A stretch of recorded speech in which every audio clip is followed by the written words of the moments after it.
So what I'm going to talk about is the frontline therapy of multiple myeloma. Dr. Fahad will come after that to talk about the relapsed refractory.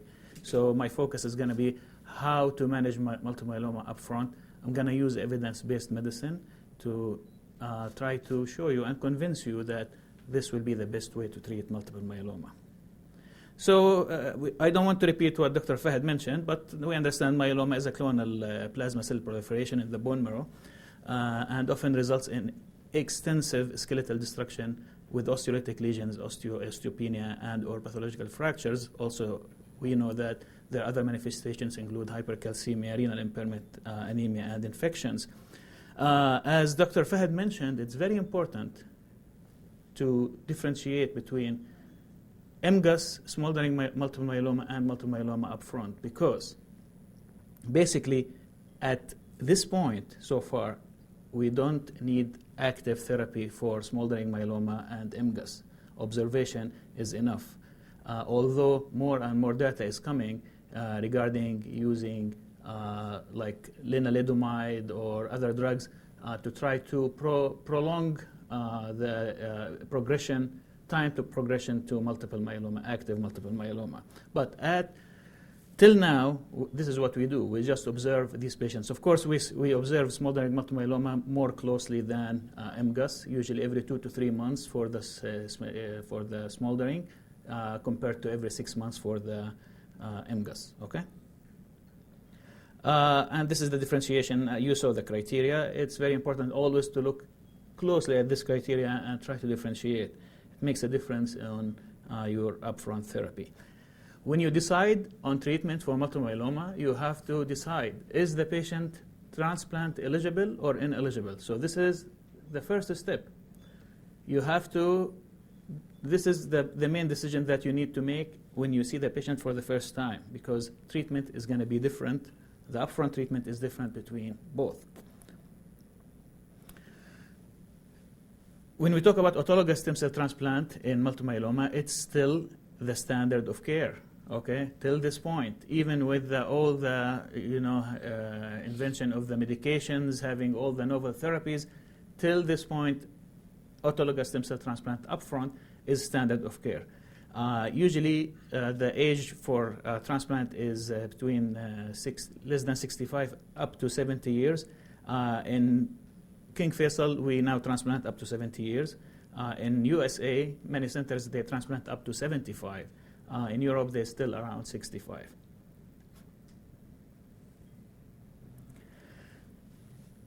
Is it important to get the patient to remission before autologous stem cell transplant or after?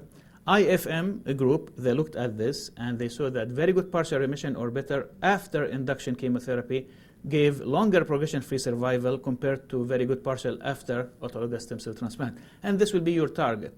Okay, you need to try to achieve at least very good partial remission before going to transplant, because based on the literature, that give you better PFS if you do that. As I mentioned, autologous stem cell transplant is the standard of care, but is there any evidence to say that autologous is better than just doing the standard therapy, especially with the new drugs? Multiple studies done on that, okay, between French, English, Italian. Many studies showed better results, even prolonged survival, when you compared autologous stem cell transplant versus the standard therapy. Other studies showed no overall survival benefit, but you have to remember that all these studies had different designs, different conditioning, intensity, duration, what upfront therapy they used, all of that. So it's very hard to get into conclusion based on these studies. But this study, the IFM 2009, which was presented in ASH 2015, this had very important input. Okay, they used RVD, which is Revlimid, Velcade, dexamethasone, 8 cycles in one arm. The other arm had 3 cycles of RVD, then autologous stem cell transplant using melphalan 200 milligram per meter square, followed by 2 cycles of RVD as consolidation. And both groups, they received maintenance with lenalidomide for 1 year. Okay, and in RVD arm, autologous stem cell transplant was allowed at the time of relapse. What did they get? I took this picture from ASH. Okay. They did the second interim analysis and showed that transplantation is feasible in 93% of the cases. Associated with acceptable transplant-related mortality, it was 1.4%. Associated with an increased rate of negative MRD. Associated with an improved 4-year PFS and 4-year time to progression. A longer follow-up is required to draw any conclusion concerning overall survival at that time. But transplantation is already associated with reduction risk of death due to myeloma. And they put it in red that in the era of the new drugs, still we think autologous stem cell transplantation is the standard of care. Okay? So we keep that in mind. We transplant any patient who is eligible. So let's start to talk about the induction therapy in transplant-eligible patients. I'm gonna just show you the evidence base behind how we reached to the combinations that we use. Let's talk about historical regimens. Okay, and this is before coming all of the drugs that we have right now. So VAD was the standard of care for many years, which is vincristine, doxorubicin, and dexamethasone, chemotherapy-based. Okay, when this was compared with the Velcade-Dex, when Velcade came to the market, VD showed significantly improved CR, near CR, and at least VGPR. And there was a trend for longer PFS. When they compared VCD to PAD, PAD also has adriamycin as a part of the combination. VCD it was as effective as PAD, but remember, PAD had much more toxicities because you're using anthracycline. So basically, many other studies were published about that, but eventually we came up to the conclusion that you don't need chemotherapy in multiple myeloma anymore. Okay, if you have the novel therapies targeted, you focus on that, less side effects and more effective. So we don't use chemotherapy upfront. Special cases, we still incorporate like plasma cell leukemia or very aggressive myeloma. We use the VTD or VRD PACE, which we use cisplatin and adriamycin, but this is very special situations. In general, we don't use chemotherapy upfront in transplant-eligible multiple myeloma. Doublet or triplet. First, you need to understand that the old-fashioned use of dexamethasone, which used to use it as pulse, day 1 to 4, day 9 to 12, day 17 to 20, this was compared to just use it once a week, okay, in combination with lenalidomide in this study, which was, practice-changing study. It showed that actually using the small d, which is once weekly, had much less side effects, and at the same time, the benefit was higher using only once a week. So in general, in any induction therapy we use, in the multiple myeloma right now, we use a steroid once weekly. We don't use it this pulse 4 on 4 off because of the higher side effects with that, and it's not necessary really to do that. Then let's look at this study that looked at VRD versus RD. Okay, now triplet versus doublet. So Velcade, Revlimid, and Dex. And this was a phase 3 SWOG trial. Showed that VRD, of course, had higher toxicity and a greater number of patients discontinuing therapy due to toxicity. But if you look at the differences, you see that the response rate was higher with VRD. CR was almost double. PFS higher, significantly higher, and even overall survival looked better using VRD versus RD. And based on this SWOG phase 3 trial, VRD considered as standard of care. So you shouldn't use doublet when you have a triplet available and the patient can get it.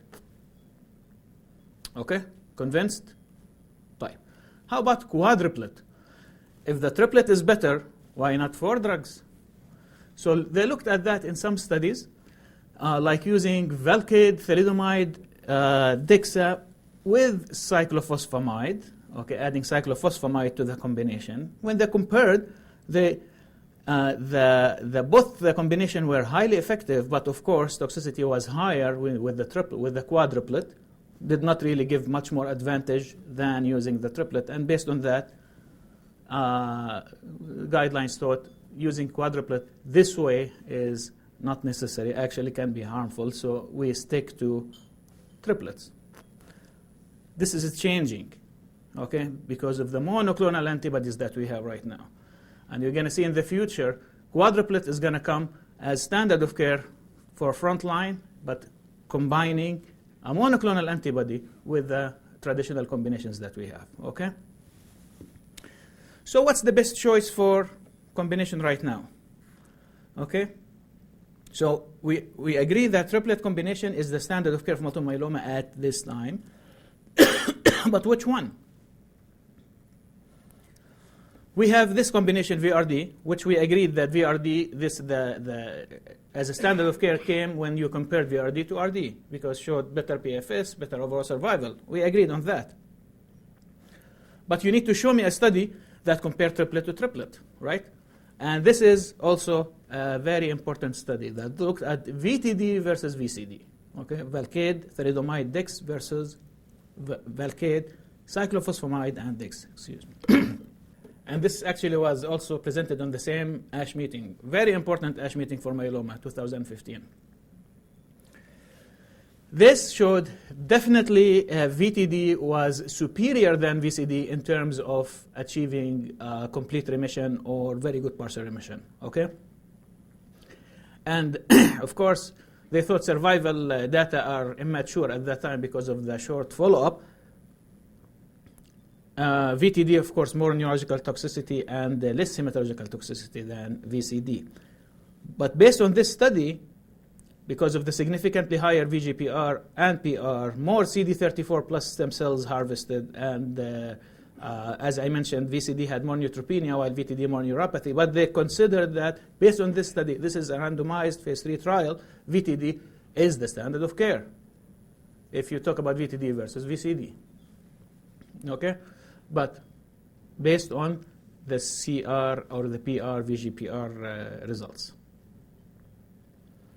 Recent data.